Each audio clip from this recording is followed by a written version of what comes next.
minsan ito'y natural lamang sa magkaibigan.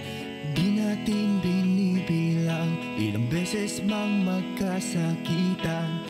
Ito'y lilipas na lang at makakalimutan. Ang mahalaga naman ay pagtangkap at pag-unawa, at walang katapusang pagpapatawad. Ang tunay na alaala, alaala, alaala.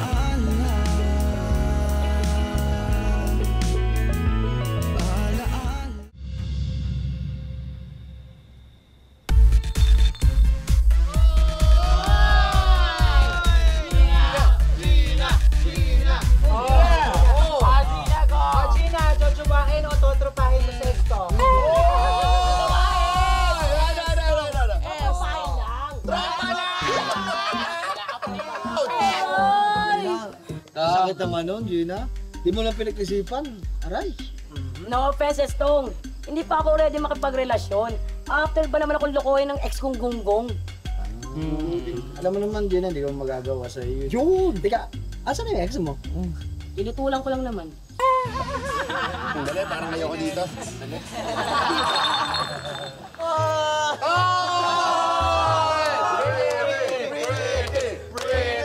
Eto ang tanong, Pretty.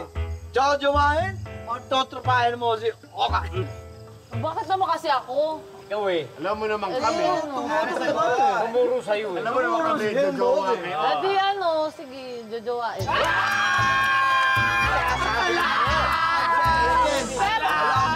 Pero syempre hindi pa ngayon.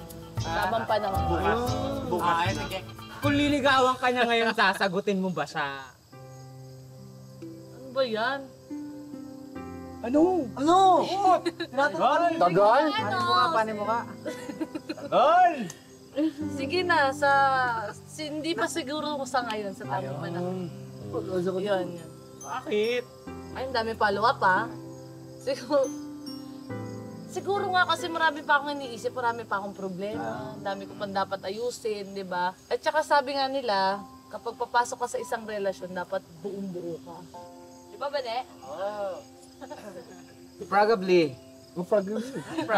Pala ka? The most important is, she's not closes these doors for me. Okay.